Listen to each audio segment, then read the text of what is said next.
अस्सलाम वालेकुम व्यूअर्स, मैं आज पालक गोश्त बना रही हूँ। तो उसके लिए हमें सबसे पहले ये मैं घी डालूँगी और उसके बाद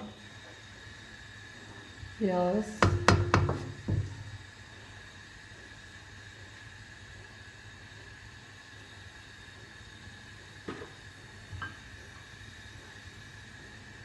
घी गर्म हो गया है तो अब इसमें मैं प्याज डाल दूँगी। और जो पालक थी वो मैंने बॉईल करने के लिए रखी हुई है और दूसरे से पहले बॉईल हो रही है। ये अदरक लहसुन डाल रही हूँ मैं।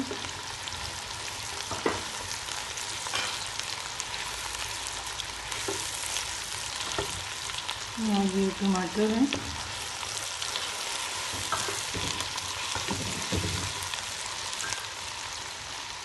थोड़ी सी सब्ज़ मिर्च है और मैं इसको पकाऊंगी।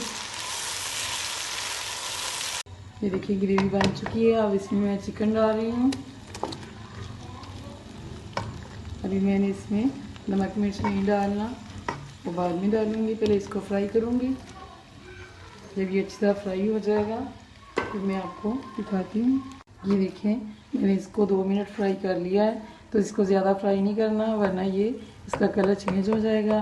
तो अब इसमें मैं ये बॉईल की हुई पालक डाल रही हूँ जो मैंने इसको बॉईल करके रखा हुआ था। तो इसमें मैं ये फ्राई करूँगी।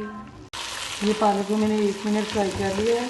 अब इसमें मैं 2 प्याली पानी डालूँगी ताकि ये दोनों चीज़ें अच्छी तरह गल जाए। ये देखिए पालक और गोश्त दोनों गल चुके हैं। अब हम इसमें 1/2 टेबल स्पून ये सुरख मिर्च डालेंगे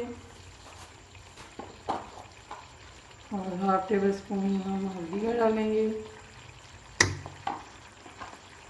1/2 टेबल स्पून हम इसमें गरम मसाला डालेंगे और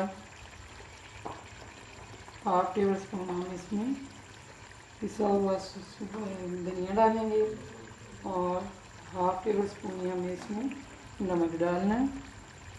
और हमने इसमें और ये दड़ा मिर्च है और ये भी मैंने इसको 1/2 टेबल स्पून डालना है क्योंकि इसमें थोड़ी सी हम मिर्च जो है वो ज़्यादा थोड़ी तेज़ डालेंगे और इसको हम थोड़ी देर के लिए पकाएंगे। ये देखिए इसका कलर चेंज हो गया है। मैंने 1 मिनट इसको फ्राई किया है दोबारा से। और ये आधी कली अब इसमें पानी की डाल के और ये आधा चम्मच हम और गरम मसाले का डालेंगे जिसमें सारे मैंने मसाले डाल के इसको पीसा हुआ है। तो अब इसको दम के पे हम रखेंगे सिर्फ 1 मिनट के लिए, ज़्यादा टाइम पे नहीं, सिर्फ 1 मिनट के लिए हम दम पे रखेंगे हल्की आंच पे ताकि इसका घी आ जाए बाहर। ये देखें घी बाहर आ चुका है और ये बहुत अच्छी पालक बन चुकी है। घी छोड़ दिया है पालक ने। अब हम इसको उतार लेंगे। ये देखें पालक गोश्त रेडी है और ये इसका कितना अच्छा कलर आया है और ये बहुत अच्छा बना है। इस तरीके से आप ट्राई करें और मेरे चैनल को सब्सक्राइब, लाइक एंड शेयर करें।